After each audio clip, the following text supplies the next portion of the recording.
यहाँ पर कोई डॉक्टर नहीं थे, यहाँ कोई लेडीज डॉक्टर नहीं थे। योजनाएं कांग्रेस की है, नाम बीजेपी रख रही है। यहाँ के विधायक जी से जरा पूछिए, 15 महीने एक काम गिना दीजिए, एक काम किया हो तो। उनकी सरकार आई थी, अभी भी इनके ट्रांसफर हुए क्या? ट्रांसफर नहीं होते, ट्रांसफर क्या बंद होते हैं क्या?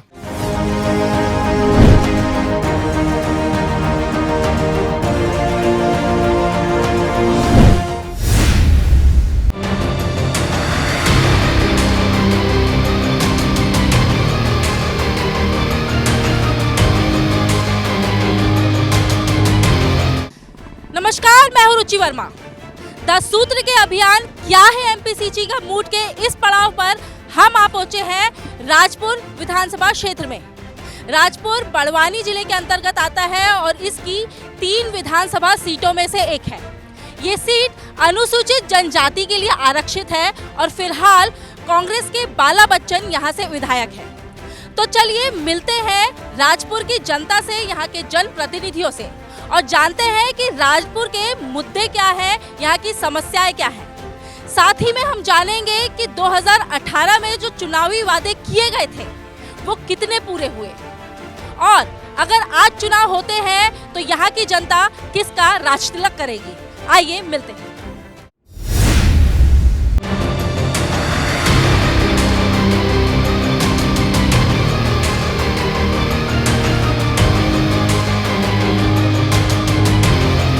बड़वानी से करीब 30 से 35 किलोमीटर दूर बसा है राजपुर। इस कस्बे को 2 भागों में बांटती है रूपा नदी। यहाँ ऐतिहासिक मां भवानी मंदिर है और हनुमान जी का भी मंदिर है। राजपुर में कुशवाहा समाज के लोग बड़ी संख्या में। ये इलाका आदिवासी बाहुल्य है और यहाँ मुद्दे और चेहरे दोनों ही अहम हैं।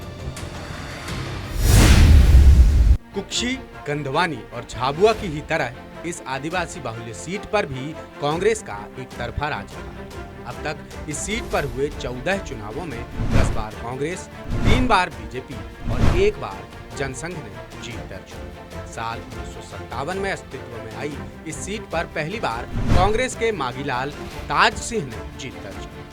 आपातकाल के बाद हुए चुनाव में राजपुर से पहली बार जनता पार्टी के भगवान सिंह चौहान ने जीत हासिल की। साल 1993 में पहली बार यहां से बाला बच्चन ने जीत दर्ज की। साल 2018 में कांग्रेस के बाला बच्चन ने बीजेपी के देवी सिंह पटेल को मात्र 1000 वोटों से भी कम अंतर से हराकर कमलनाथ सरकार में गृह मंत्री की जिम्मेदारी संभाली।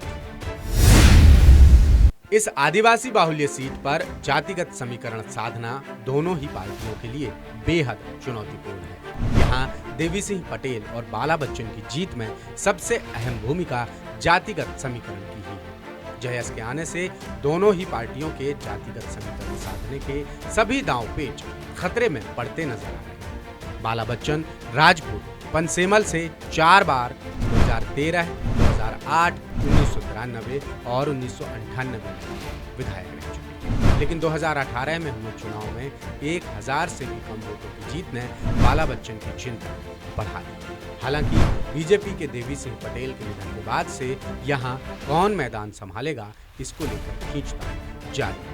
वहीं इलाके में जयस की आमद होने से 2023 में क्या होगा, इसका अंदाजा लगाना थोड़ा मुश्किल हो गया है। बड़वानी जिले की राजपुर सीट एक आरक्षित विधानसभा सीट है। यहाँ पर आदिवासी समाज की संख्या सबसे ज्यादा है, जो चुनाव में जीत हार में अहम भूमिका अदा करती है। साथ ही इलाके में कुशवाहा समाज के मतदाता भी बड़ी संख्या में मौजूद हैं।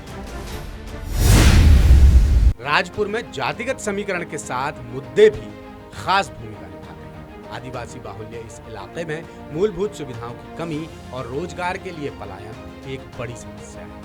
वहीं सड़क, बिजली, पानी, शिक्षा और स्वास्थ्य को लेकर इस इलाके में हालत खराब है। किसान खाद के लिए लाइनों में लगने को मजबूर हैं, तो अस्पतालों में डॉक्टर्स की कमी जस की तस बनी हुई है। और थोड़े बहुत वादे पूरे होते हैं, पूरे वादे तो होते नहीं पूरे। रोजगार की क्या व्यवस्था है राजपुर में? व्यवस्था कहीं नहीं है यहाँ राजपुर में। यहाँ सब ये मजदूरी करते हैं लोग। यहाँ पे रोजगार की क्या व्यवस्था है राजपुर क्षेत्र में, ये जानना चाहते हूँ। आसपास के क्षेत्र में अभी रोजगार के लिए बड़ा कोई सा उद्योग नहीं है। अगर हो सके तो अभी 2 स्कूल खुले हैं, उससे थोड़ा बहुत डेवलपमेंट हुआ है आवास में, मतलब अपना नौरावाला में और लोअर गोई में उत्कृष्ट विद्यालय 2 खुले हैं, उससे थोड़ा मार्केट में डेवलपमेंट आया है। अगर रोजगार की बात की जाए पढ़े लिखे युवाओं के लिए तो वो क्या करते हैं फिर? अभी उस तरीके से सशक्त प्रयास तो नहीं हुआ है, होना चाहिए। जैसे कि अभी एक फैक्ट्री हमारे विधानसभा में ही लगती है, पर राजपुर के अंडर नहीं है, वो जिलवाने औजर में लगती है। यहाँ थोड़ा कमाई क्या है, यहाँ पे कमाई की समस्या है क्या? हाँ, ये 200 रुपये दे रहे, और वहाँ पर 400 रुपये दे रहे। तो वहाँ रहना अच्छा है कि यहाँ गुजरात में रहना अच्छा है? किसानों की क्या? हाँ, किसानों की बहुत सारी समस्या ना, जैसे बिजली टाइम पे नहीं चलती है, भाव नहीं मिलता है, बहुत सारी समस्याएं। खाद भी नहीं मिलता ना टाइम से। हाँ, खाद तो कालाबाजारी होती है। तो आप क्या चाहते हैं, आम जनता आम किसान के तहत आप अपनी सरकार से क्या चाहते हैं कि आपको किसान क्या चाहेंगे? सब दूर भ्रष्टाचार हो रहा है। कपास का भाव तो अभी दबा पड़ा हुआ है, उसमें भी कालाबाजारी है, भाव नहीं मिल पाता। और क्या थोड़ा सा बताएंगे कैसे क्या होता है आप लोग के संग में? कैसे कालाबाजारी? भाव दब के लेते हैं, शासन निर्धारित करती है तो शासन बहुत लेट खरीदी चालू करती है। तो ये जान के किया जाता है? हाँ, अब शासन की फेकेलिटी वो तो रोजाना तो बस सफाई के कारण थोड़ा सा हम परेशान हैं इधर, जो ये एरिया पूरा इधर कोई सफाई होती नहीं है। क्योंकि महंगाई बहुत हो गई है, आ गई बात समझ में? महंगाई के हिसाब से आदमी को भी फॉर्मेलिटी करनी पड़ता, क्या खर्चे इतने हो गए आजकल, इतना आदमी को लोड नहीं उठा पाएगा आजकल, ये मामला है। आपको क्या लगता है कि सरकार इस दिशा में, कोई भी सरकार हो, कोई भी एक हम दल की बात नहीं करते, कोई भी सरकार हो, महंगाई की तरफ काम कर रही है कि नहीं कर रही? काम तो हो रहा है मैडम, ऐसी कोई बात नहीं है, पर क्या है, महंगाई इतनी आसमान पे ज़्यादा पहुंच गई ना, उस हिसाब से आदमी अकेला आदमी कमा नहीं पाएगा, पेट नहीं भर पाएगा ना बच्चों का। तो इसका समाधान क्या हो सकता है? सरकार इसमें आपकी मदद कैसे कर सकती है? अपनी तो सरकार को चाहिए ना, आप लोग को सरकार से कोई मांगने तो जाएंगे नहीं अपन, सरकार जो कहेगी वो फॉर्मेलिटी होगी। सरकार ने इस चीज़ के लिए नेम निकालना चाहिए कोई भी चीज़ का। शिक्षा, स्वास्थ्य, रोजगार, व्यापार। रोजगार का तो यहाँ बहुत ज़्यादा वो है, देखो यहाँ रोजगार तो बिल्कुल भी नहीं है, मतलब नहीं है। उद्योग वगैरह लगाया आजू बाजू के नहीं, जिसमें नहीं, कुछ भी नहीं है यहाँ आजू बाजू, कोई उद्योग वगैरह कोई व्यवस्था नहीं है यहाँ पर। अगर आपके बच्चे अगर पढ़ लिख जाते तो वो यहाँ नौकरी कर सके, ऐसा कुछ ऑप्शन है कि बाहर ही जाना पड़ता? बाहर ही जाना पड़ता है, यहाँ कोई ऑप्शन नहीं है इसमें। राजपुर की आम जनता की परेशानियाँ तो यही है, साफ सफाई में थोड़ा होता नहीं है। 2018 में जो चुनावी वादे किए गए थे विकास के, आपको लगता है वो विकास पूरा हुआ? पूरा तो नहीं हुआ, कुछ हुआ जरूर है। इतना बड़े बड़े दावे जब सरकार आने के वक्त होते हैं विकास के बारे में, वो पूरे हुए? यहाँ पे विकास हुआ कुछ? विकास तो मैडम आधा हुआ है, आधा बचा हुआ है, कुछ चल रहा है, कुछ होने वाला है। किस चीज़ की ज़रूरत आपको सबसे ज़्यादा लगती है? ये हमारे यहाँ नगर पालिका के कॉम्प्लेक्स है, उनकी सबसे ज़्यादा ज़रूरत है। बेरोजगारी बहुत ज़्यादा है, तो रोजगार के लिए कॉम्प्लेक्स बहुत ज़रूरी हो गए। कॉम्प्लेक्स बनेगा तो रोजगार बढ़ेंगे। दुकानें हमारी डलेगी तो रोजगार थोड़ा बहुत कम होएगा मैडम। सुविधा क्या दीदी, ये डोर के पशुपालक है ना, ये छोड़ देते हैं, हमारा नुकसान होता है, और हमको कहीं में ये भी नहीं मिलता है, सामान नुकसान होता है, कुछ मेहनत तो हमारी मिलना चाहिए ना। वहाँ से आगे से महंगा लाते हैं, सस्ता बेचते, फिर ये डोर के छोड़ते हैं तो इनको भी नहीं ढंग से बांधते, खाते, हमारा नुकसान होता है दीदी। महंगा मिलता हो सस्ता बेचना? हाँ, सस्ता बेचना, ये नुकसान होता है, क्या कहाँ से पैसे भरे, ऐसा भाव नहीं ढंग से देते। समस्या तो बहुत, तो क्या महंगाई बहुत है, बस ये समस्या। हाँ, महंगाई बहुत ज़्यादा है, हम गरीब लोग भाग गए, हमारा क्या करेंगे इतनी महंगाई से? मुनाफा होता है नहीं, कहाँ होता मुनाफा? महंगाई, हर चीज़ महंगी बिकती है, हर चीज़ महंगी है फिलहाल में। क्या बोलना चाहेंगे सरकार को? सरकार को बोलना चाहेंगे कि ये कि सर गरीब लोग बाग है, इसके लिए गरीबों को क्या है, गरीबों को तो काम चाहिए, रोजगार चाहिए, और महंगाई बहुत ज़्यादा है। इन सवालों के जवाब में दोनों दलों के नेताओं ने एक दूसरे पर जमकर आरोप प्रत्यारोप किए। नमस्कार, 10 सूत्र में आपका बहुत बहुत स्वागत है। 10 सूत्र की टीम मौजूद है बड़वानी जिले की राजपुर विधानसभा क्षेत्र में, यहाँ की चौपाल सज चुकी है और हमारे साथ है कांग्रेस के कुछ नेता कार्यकर्ता, वहीं हमारे साथ है भाजपा के भी कुछ कार्यकर्ता और नेता, और साथ में आम जनता भी है। तो आज हम पूछेंगे कि क्या है राजपुर की आम समस्याएं, आम जनता के मुद्दे, साथ ही जानेंगे पक्ष और विपक्ष के तर्क और पूछेंगे कि क्या 2018 में जो चुनावी वादे हुए थे वो कितने पूरे हुए या कितने नहीं। सबसे पहले हम इस पे बात करेंगे यहाँ भाजपा से। सर थोड़ा बताएंगे कि राजपुर में जो विकास होना था वो कितना हुआ है, कितना नहीं। विकास की गति निरंतर जारी है। विभिन्न समय पर सरकार की योजनाओं का क्रियान्वयन समय समय पर होता रहा है और जिस प्रकार से समूचे विश्व का विकास हो रहा है समय की गति के साथ, ऐसे ही भारत राष्ट्र के साथ साथ हमारे मध्य प्रदेश के राजपुर क्षेत्र में भी सरकार की ओर से चलने वाली योजनाओं का समय पर क्रियान्वयन होता रहता है। अगर यहाँ से फिलहाल कांग्रेस से विधायक हैं बाला बच्चन जी, अगर उनके कार्य के बारे में बात की जाए तो आप क्या कहते हैं? भाई अभी इसके पूर्व वो यहाँ पर मध्य प्रदेश की सरकार में थे। उन्होंने 15 महीने नंबर 2 की पोजीशन पर रहते हुए ऐसी कोई सौगात हमारे शहर को नहीं दी जो उनके द्वारा हमको मिलनी चाहिए थी, क्योंकि वो मध्य प्रदेश की कमलनाथ जी की सरकार में नंबर 2 की पोजीशन पर थे। माननीय गृह मंत्री के पद पर रहते हुए उन्होंने हमारे इस क्षेत्र को, जहाँ से वो लगातार चुनते आए हैं, उन्होंने कोई ऐसी सौगात देनी थी जिससे उनका नाम लंबे समय तक चलता।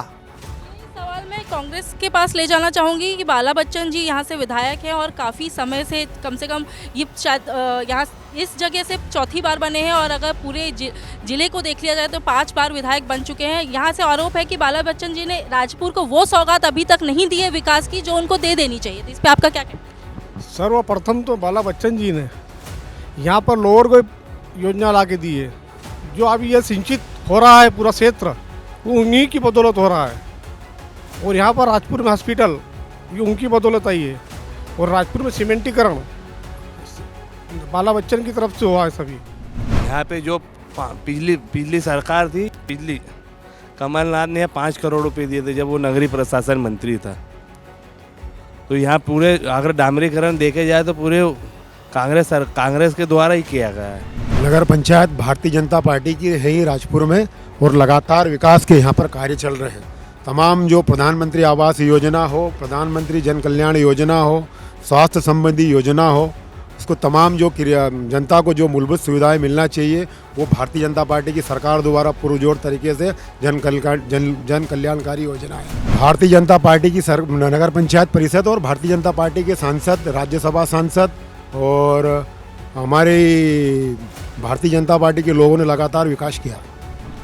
भारतीय जनता पार्टी की सरकार है प्रदेश में और राजपुर में भी भारतीय जनता पार्टी की नगर परिषद है और पूरा काम जो विकास का हो रहा है वो भारतीय जनता पार्टी कर रही है। कांग्रेस के सब झूठे वादे हैं जो अभी तक पूरे नहीं हुए हैं। आम आदमी की सबसे पहले सर्वप्रथम समस्या है कि जो बच्चे 20 साल से 15 साल से एजुकेटेड हुए हैं, आज उनके सामने सर्वप्रथम समस्या है बेरोजगारी की।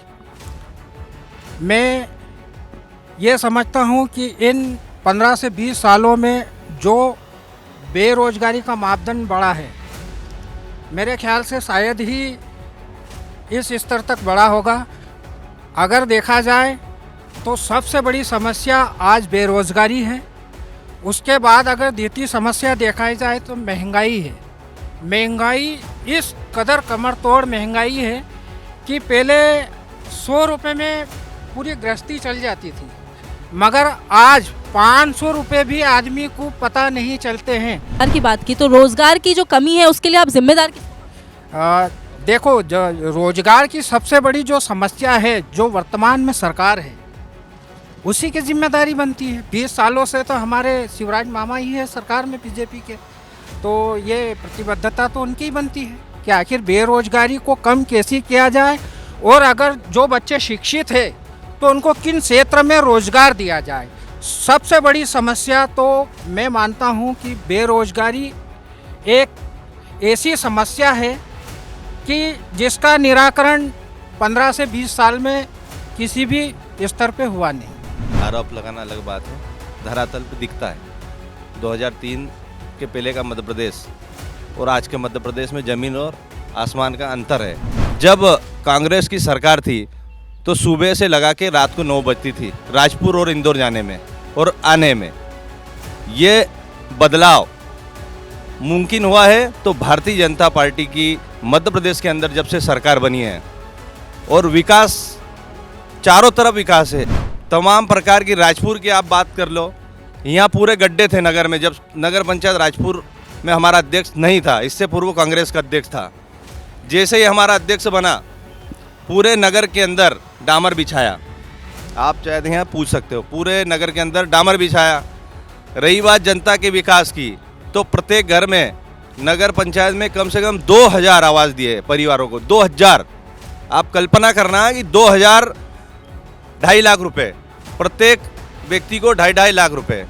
अब उसमें विकास कैसा होता है ये भारतीय जनता पार्टी ही सोच सकती है। ये तो विदित है और सभी देख रहे हैं कि कांग्रेस ने कितना काम करवाया था। अभी जो रोड पे बैठे हैं और जो मांगलिक भवन आप देख रहा है वो कांग्रेस की देन है, नगर पंचायत है वो कांग्रेस की देन है, और कांग्रेस ने विकास करा यहाँ पे राजपुर में। उसके पहले 2001 और 2000 के पहले क्या हालत थी, और कांग्रेस की सरकार बैठते ही यहाँ 2000 के बाद विकास हुआ है, जो कांग्रेस नगर पंचायत में बैठी थी। भारतीय जनता पार्टी है अंत्योदय के विचारों को लेकर चलने वाली पार्टी है, जो अंतिम पंक्ति में खड़ा हुआ अंतिम व्यक्ति की चिंता करती है।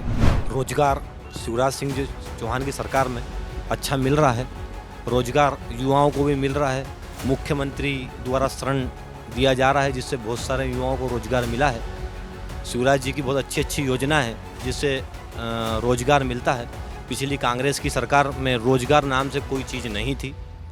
2003 के पहले लाइट रात रात भर बंद रहती थी, 24 घंटे आज लाइट मिल रही है। ये सब भारतीय जनता पार्टी की देन है। दूसरी बेरोजगारी आज देखे जाए तो पूरे गांव खाली पड़े हैं। पूरे गांव के गांव बसों भर भर के गुजरात जा रहे हैं, महाराष्ट्र जा रहे हैं, और नहीं तो आप जाके गांव में सर्वे करिए और देखिए। अगर पलायन रुकना था, 15 महीने की इनकी सरकार थी, तब क्यों नहीं पलायन रुका? जब तो इनका कोई माइक छींटने वाला नहीं था और इनको कोई बोलने से रोकने वाला भी नहीं था। कि जब 15 महीने की सरकार, तब माइक बंद करने की नौबत नहीं आ सकती थी, तो तब क्यों नहीं पलायन रुका? 15 महीने की सरकार में ये इनका 15 साल का जो करा हुआ था उनसे ही समझते और कार्य संभालते ही टाइम पूरा हो गया 15 महीने का, और इन्होंने सरकार गिरा दी, विधायक खरीद लिए गए।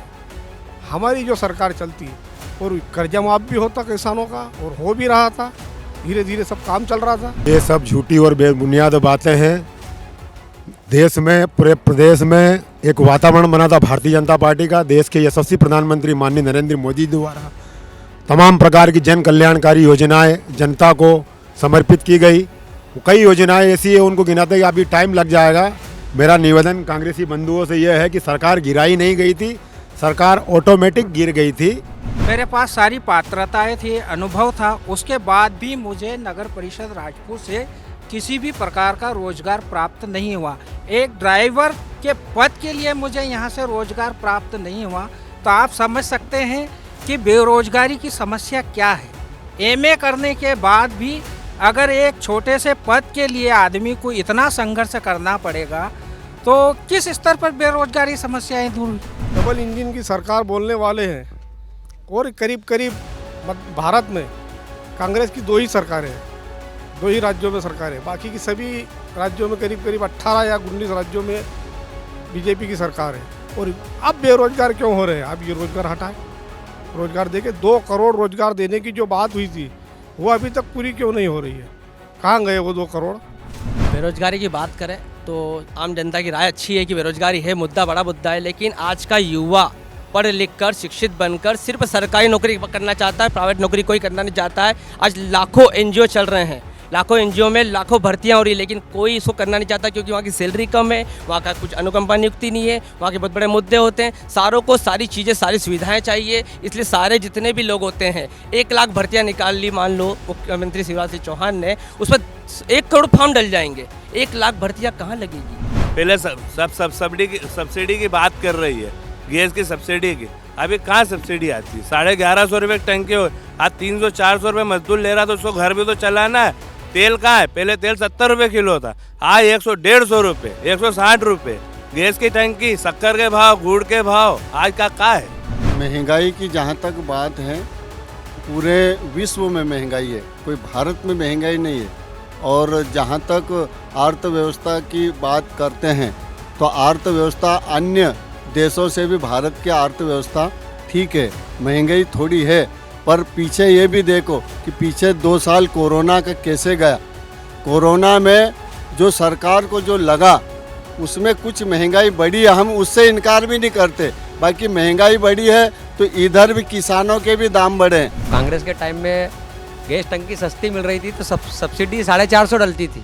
आज 1100 होने के बाद भी सब्सिडी गायब है, सब्सिडी का पता नहीं है, तो महंगाई से तो आम आदमी जूझ रहा है। नहीं, स्वास्थ्य स्तर पे तो अनेकों समस्याएं हैं यहाँ पे। सबसे प्रमुख और पहली समस्या स्वास्थ्य संबंधित यह है कि यहाँ पे कोई भी लेडी एमडी डॉक्टर आज तक के नहीं हैं। सबसे बड़ी समस्या ये है। और ना तो हमारे महिलाओं के लिए कोई एमडी डॉक्टर है जिनसे उनको प्रेगनेंसी में बहुत ही पीड़ा होती है। सबसे पहली बात स्वास्थ्य संबंधित बिल्कुल सही है। यहाँ पर स्वास्थ्य मंत्री होने के बावजूद भी स्वास्थ्य मंत्री उनकी विधानसभा की हॉस्पिटल का भूमि पूजन कर 6 फीट की हाइट कर छोड़ गए थे। उसका शेष कार्य भारतीय जनता पार्टी ने किया हुआ है। पहली बात, स्वास्थ्य मंत्री होने के बावजूद भी यहाँ पर कोई एमडी नहीं थे, यहाँ पर कोई डॉक्टर नहीं थे, यहाँ कोई लेडीज़ डॉक्टर नहीं थे। अभी आप जाकर देखोगे राजपुर अस्पताल में लेडीज़ डॉक्टर की ज्वाइनिंग हो चुकी है। के बारे में ही पूछना चाहूँगी। उनका कहना था कि जो काम कांग्रेस को करना चाहिए था अपने कार्य, वो अधूरा छोड़ गई थी। 18 साल से इनकी सरकार है और 18 साल पूर्व हॉस्पिटल का नींव रखी थी, वो वही पैसे से हॉस्पिटल बनी है। योजनाएं कांग्रेस की है, नाम बीजेपी रख रही है। हॉस्पिटल में उस समय जब मंत्री बाला भाई मंत्री थे, उस समय डॉक्टरों की पूरी भर्ती उन्होंने की है। ऐसा है, चारों तरफ इनके राज में अंधेरा था। हर चीज़ पूछोगे ना तो उल्टा ही जाएगा। यहाँ के विधायक जी से ज़रा पूछिए, 15 महीने एक काम गिना दीजिए, एक काम किया हो तो, बिना ट्रांसपोर्ट उद्योग के कोई काम किया हो तो।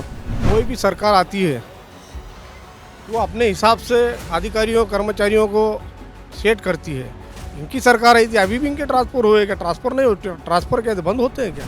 अभी गाँवों में जाके देखें तो स्कूल बहुत सारी बंद पड़ी हुई दिखेगी और वहाँ पर टीचर नहीं तो बच्चे कहाँ से? सबसे बड़ी चुनौती हमारे यहाँ तो टीचर ही नहीं है, टीचरों की कमी है।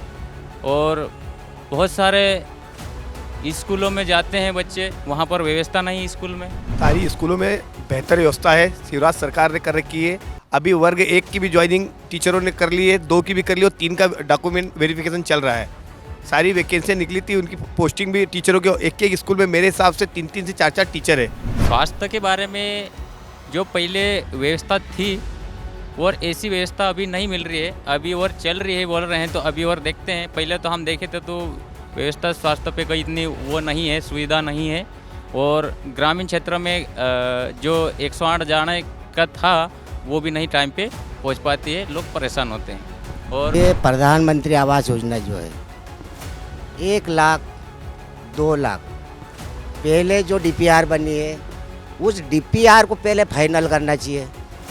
1 लाख डाल दो और टांग दो, 1 लाख डाल दो और टांग दो। दूसरी डीपीआर में 50,000 वाले लोग जो हैं, आखिरी जो किस्त है वो किस्त को अभी शुरू से लगा के अभी तक की जितनी भी डीपीआर बनी है अभी तक ऐसे लटके हुए और मकान अधूरे पड़े हुए। फंड सही टाइम पे रिलीज नहीं होने से लोगों के ग्रामीण आवास के जो प्रधानमंत्री आवास के मकान है वो अधूरे पड़े हुए। मकान बन चुके हैं, किसी की अगर तीसरी किस्त है तो वो भी पैसे आएंगे। आज देख लीजिए, सगा भाई 250 रुपये नहीं दे रहा कोई भाई को, और मोदी सरकार जो एक आम जनता को 2.5 लाख रुपए दे रही है। कोई सगा भाई देता क्या किसी को 2.5 लाख रुपए? और ऐसी योजना निकालने से पहले सोचना चाहिए, प्लानिंग बनाना चाहिए कि पहली डीपीआर पहले फाइनल करें, उसके बाद में दूसरी डीपीआर अपन निकाले। और ये टांगने का काम, पहली डीपीआर दूसरी डीपीआर में टांग दिया। अभी भी बोला था हमने, मैं परिषद में पार्षद हूँ अभी, लेकिन अभी भी बोला था हमने कि पहले डीपीआर के जो फाइनल करो उसके बाद में दूसरी डीपीआर निकालो। ये टांगने का काम करते हैं लोगों। वो आयुष्मान कार्ड की जो सरकार तो निकाली अच्छी बात है, पर जो हमारे जो गरीब लोग हैं उनको कहीं बड़ा अस्पताल देखना पड़ता है और हमारे लोग छोटे अस्पतालों में जाता है, वहाँ व्यवस्था नहीं है। आज बड़वानी ज़िले में देखें तो ना तो सिटी स्कैन की मशीन है, ना तो सही ढंग से वहाँ पर कर्मचारी है, इतने परेशान होते हैं। यहाँ पर तो कुछ नहीं मिलता है हमको, या तो हमको जाना पड़ता है गुजरात जाना पड़ता है, या तो फिर इंदौर जाना पड़ता है। हमारे बड़वानी ज़िले में ऐसी सुविधाएं नहीं है। बहुत से लोगों का नहीं हो पाता है। कोई बताता है कार्ड अपडेट नहीं है, बहुत से कारण बता के हॉस्पिटल वाले भगा देते हैं, हॉस्पिटल वाले भी कुछ उसमें बेईमानी करते हैं, उसको देखना चाहिए। लगता है सरकार को ज़्यादा एक्शन लेना चाहिए। हाँ, सरकार को एक्शन लेना चाहिए और उनको देखना चाहिए कार्ड कहाँ नहीं चल रहा है। मेरा सवाल ये है कि यहाँ से जो बाला बच्चन जी विधायक है वो स्वास्थ्य मंत्री भी रह चुके हैं, तो उनका जो क्षेत्र है वहाँ पे स्वास्थ्य की सुविधाएं ज़्यादा होनी चाहिए, ज़्यादा बेहतर होनी चाहिए। बिल्कुल होना चाहिए। पुराना से पुराना नेता है और उस चीज़ों को उसका अनुभव है। और हमारे ग्रामीण क्षेत्र में भले भाजपा हो या कांग्रेस हो, हमारे को तो हमेशा ही मुसीबती में ज़िंदगी जीना पड़ रहा है। ग्रामीण क्षेत्र से आते हैं हम तो दोनों को वही बोलना चाहते हैं कि आप उन चीज़ों पे आपने जिम्मेदारी लिया है, जनप्रतिनिधि बन के गए हैं, तो इन चीज़ों को देखना चाहिए।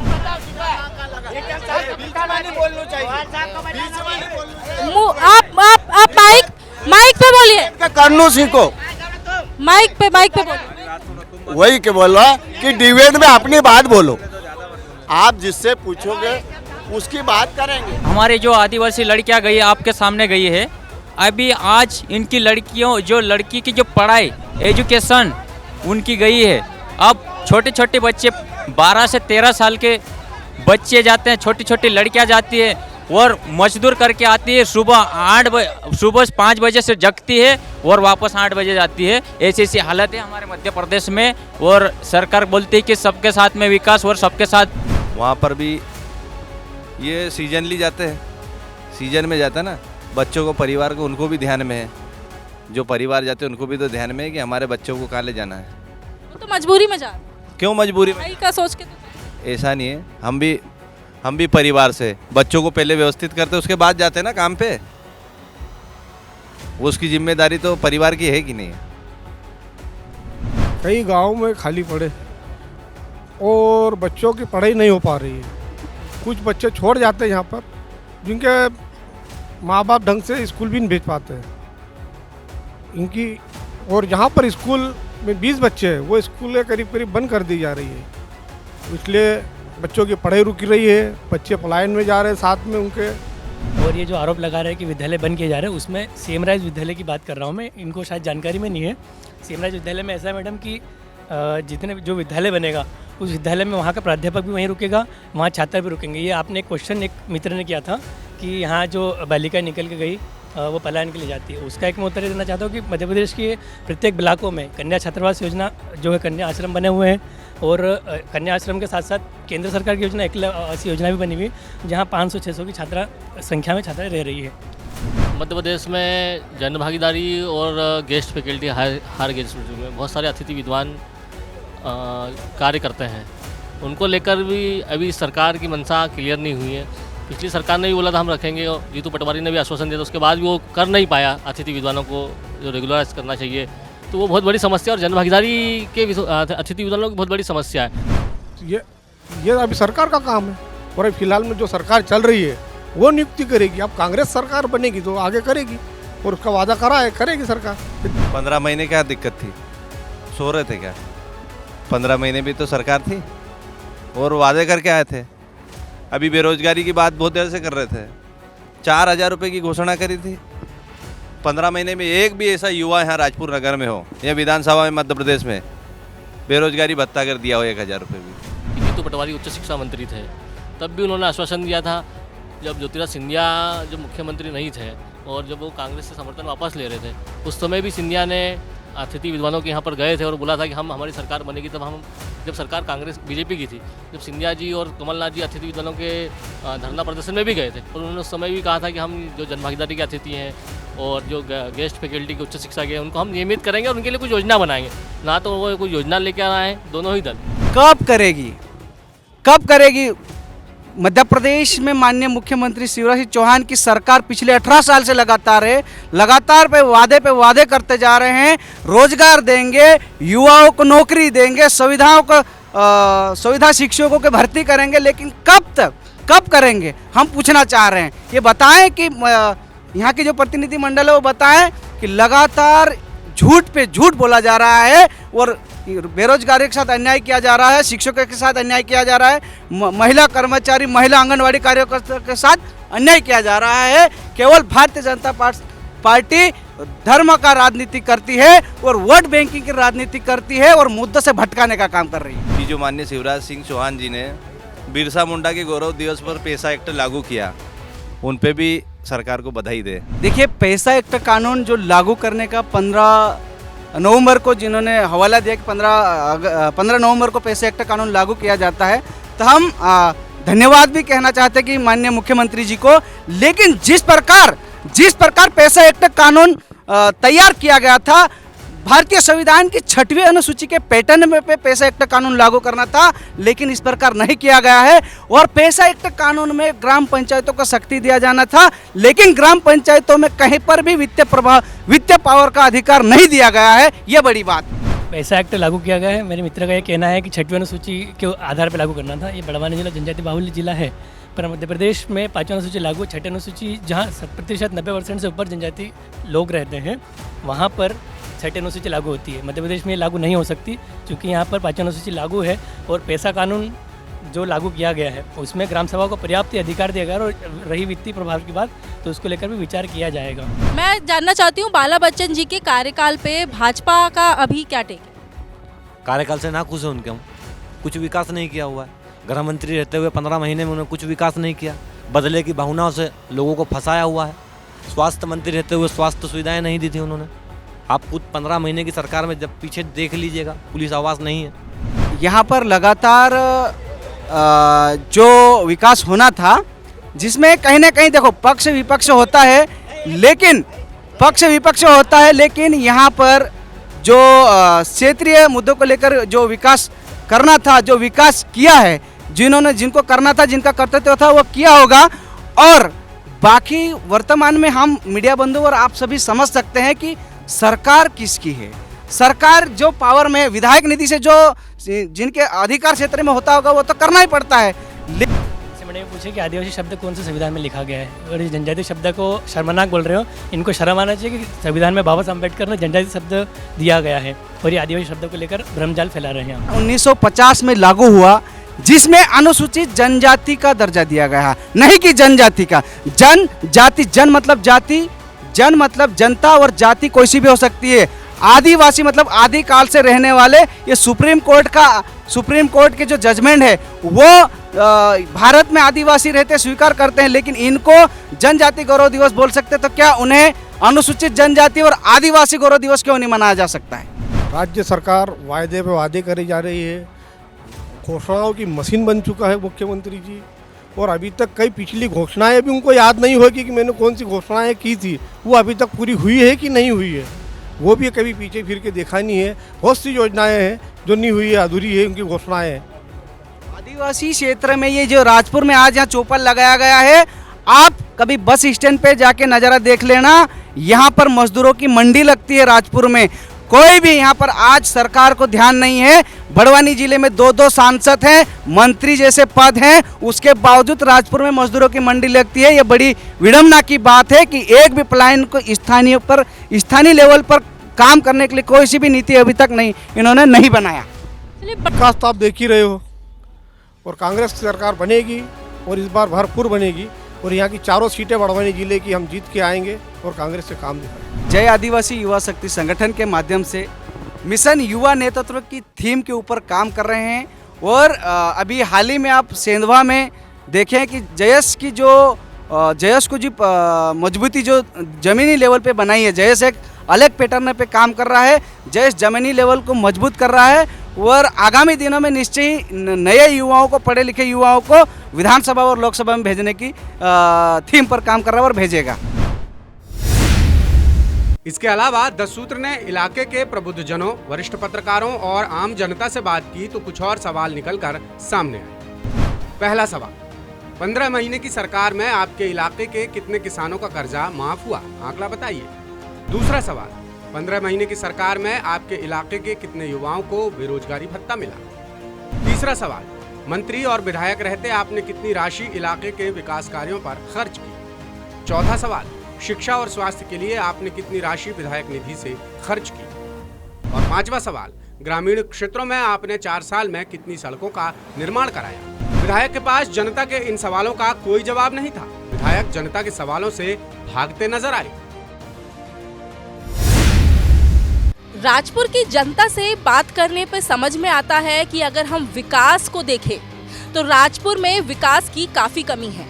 आज भी यहाँ डॉक्टरों की कमी है। यहाँ के अस्पताल में जब यहाँ पे महिलाएं जाती हैं तो उनको रेफ़र कर दिया जाता है बड़वानी चिकित्सालय में। शिक्षा की बात करें तो यहाँ पे बच्चों का जो स्कूल है, जो लड़कियों का स्कूल है, वो इतनी जर्जर अवस्था में है कि अब गिरा कि तब गिरा। ना ही वहाँ पे शौचालय की व्यवस्था है, ना ही पानी की सही व्यवस्था है। बात करी जाए अगर यहाँ पे उद्योगों की, रोजगार की, तो बेरोजगारी यहाँ पे पलायन का एक मुख्य मुद्दा है। यहाँ से जो मजदूर है, आदिवासी मजदूर, जो कि यहाँ का सबसे बड़ा वोटर वर्ग है और जो यहाँ की सरकार को तय करता है, वो यहाँ से पलायन करने को मजबूर है क्योंकि यहाँ पे उनकी आजीविका के साधन खत्म हो गए हैं। खेती में समस्या है, मजदूरी कम मिलती है। तो जो सरकार के राज्य सरकार या फिर यहाँ से जो कांग्रेस के विधायक हैं, उनके जो बड़े बड़े दावे हैं यहाँ पे विकास के, वो कहीं ना कहीं जनता खारिज करती है और जनता में थोड़ा बहुत इस बात को लेके रोष दिखता भी ज़रूर है। 10 सूत्र के लिए मैं रुचि वर्मा, कैमरा पर्सन अनिल के साथ राजपुर से।